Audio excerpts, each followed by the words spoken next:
Ouais, réussir à avoir un rendez-vous et réussir ensuite à avoir les résultats dans les temps, c'est compliqué. Avec nous ce matin, François Blanchecotte, président du syndicat des biologistes. Merci d'être en direct. Vous allez avoir une batterie de questions. On commence avec Frédéric qui nous écrit: test le 3 septembre, résultat peut-être le 8, donc demain. Près d'une semaine de délai. Qui dit mieux? Eh ben, on a mieux. On a Elodie qui nous explique que sa fille, qui travaille dans un fast-food, a été contactée par l'assurance maladie. Elle est cas contact. Elle a fait le test le lundi 31 et toujours aucun résultat. Comment peuvent-ils casser une chaîne de transmission avec plus de 8 jours d'attente, dit-elle? Et pourtant, on ne pouvait pas plus faire plus prioritaire. Sa fille est cas contact et présentait des symptômes. Alors, François Blanchecotte, d'où vient le problème? Il vient simplement tout bêtement du nombre de gens qui affluent dans nos laboratoires. Nous avons quasiment multiplié par 2 le nombre de tests qu'on effectue par semaine. Vous imaginez n'importe quelle structure dans laquelle on demande de nous multiplier par 2. Donc nous avons dû faire face à la fois à des commandes, vous l'avez souligné plusieurs fois, à des délais aussi de livraison que nous avons. Nous avons embauché souvent 10 à 15% de personnes en plus, et malgré tout cela, nous sommes passés en 3-8 pour essayer de faire face à la demande générale. En fait, nous sommes embolisés à la fois par des gens, comme vous l'avez dit très bien, qui n'ont forcément pas besoin tout de suite d'un test, et par contre, nous risquons de passer à côté, vous l'avez souligné aussi, avec des gens qui sont symptomatiques ou cas contact et qui on doit normalement traiter dans les 24 heures de prise de rendez-vous et 24 heures techniques. Alors comment on fait? On priorise? Il faut avoir une ordonnance? Il faut que l'assurance maladie ait donné une sorte de bon? On revient un peu à la case départ. Non, on a toujours besoin de rien, absolument. La question, c'est qu'aujourd'hui, on est en discussion permanente avec le cabinet pour essayer de prendre dans nos laboratoires les gens qui sont envoyés par les médecins, effectivement, qui ont des symptômes avérés, et nous essayons de les prendre dans nos structures et de reporter sur des structures ad hoc, c'est-à-dire des structures externes au laboratoire, un certain nombre de gens qui peuvent attendre en file d'attente et qui, finalement, vont aller se faire prélever en dehors des murs du laboratoire.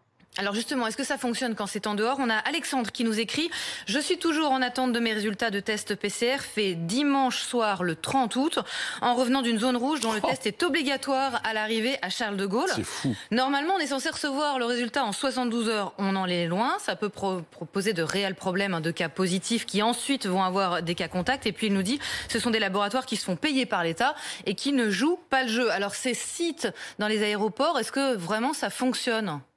Qui ne joue pas le jeu, ça, je voudrais dire qu'on est totalement écœuré par ce genre de remarques.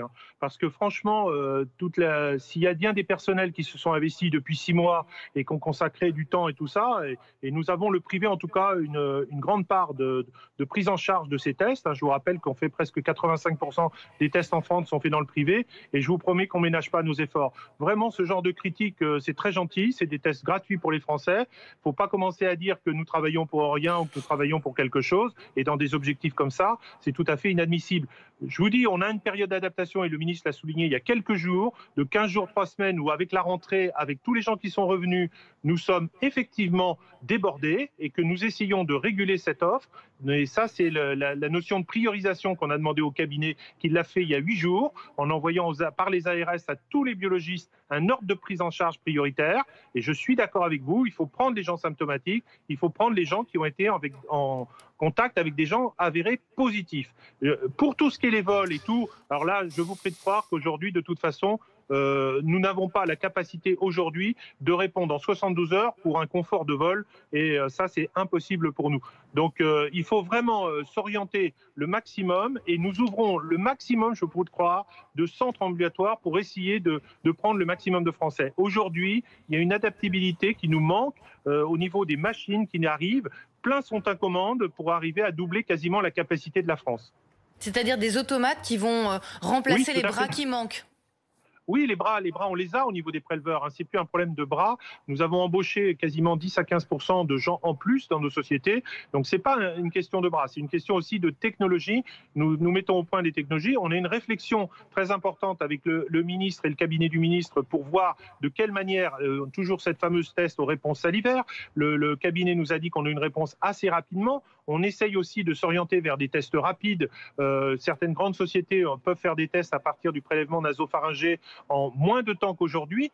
Donc on essaye de trouver toutes les solutions. Je vous prie de croire, c'est un investissement de tous les jours, 24/24, des biologistes médicaux français. Bah justement, vous évoquez les tests salivaires, ça permettrait effectivement de gagner du temps. C'est Pascal qui se demande quand ils seront homologués, parce que lui, en fait, il craint la PCR, hein, le mode d'emploi, entre guillemets, de la PCR. Il voudrait savoir quand on pourra faire ce genre de test et où. Alors, le problème, il est scientifique, là, la validation qu'on attend, elle est scientifique ou elle est plutôt bureaucratique, administrative? Elle est tout à fait scientifique, vous avez raison. L'étude Covisal qui est en cours autour de 600 patients, j'ai encore eu le cabinet, j'ai échangé avec lui dimanche, et donc dimanche, il m'a confirmé que l'étude allait avoir des réponses assez rapides. C'est vrai que c'est urgent, il faut que ça soit tranché, et il faut savoir si on peut, oui ou non, les utiliser en France. Et ça pourrait être, dans ce cas-là, plus simple, en pharmacie, on pourrait imaginer plusieurs endroits autres que vous. Il y a déjà, écoutez, au niveau des préleveurs, je vous l'ai dit, le gouvernement a autorisé tous les masseurs kinésithérapeutes de France à prélever. Donc au niveau des préleveurs, c'est plus un problème de prélèvement. Là, aujourd'hui, c'est un problème de traitement, de multiplier le traitement technique et d'accélérer notre rendu de résultats que demandent tous les Français. Alors on a Nadine maintenant qui s'interroge. Nadine, si le virus se transmet par la salive via les postillons, pourquoi est-ce qu'il faut aller le chercher tout au fond du nez ? Parce que le portage, en fait, c'est un virus respiratoire. Il va se multiplier dans les cellules nasales profondes. Il va descendre dans votre poumon.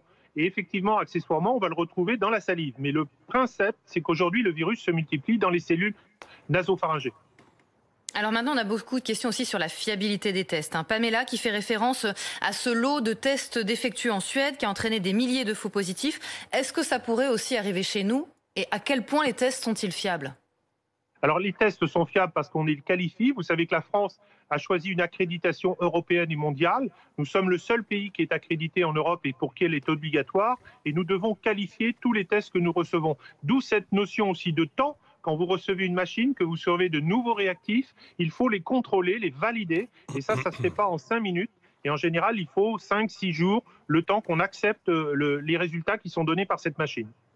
Et on a Brice qui nous raconte qu'il a fait le test, qu'il est revenu négatif, mais son médecin lui assure qu'il a bien contracté la Covid-19. Alors on est quoi? On est toujours autour d'un 70% de fiabilité?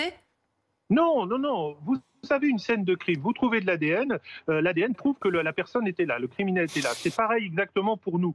Nous trouvons de l'ARN, il est présent. La simple chose, c'est que c'est 100% de fiabilité, mais simplement que quand vous venez, vous n'avez pas forcément le virus présent dans votre nez. Vous êtes asymptomatique, vous l'avez eu il y a plusieurs jours, et effectivement, vous ne l'avez plus quand on le détecte. Donc, si le médecin lui assure, écoutez, moi je ne suis pas dans une boule de cristal, je suis simplement un scientifique et je m'appuie sur des résultats que j'ai validés moi-même, donc je ne peux pas dire si le patient, moi je rends un résultat d'ARN négatif. Voilà.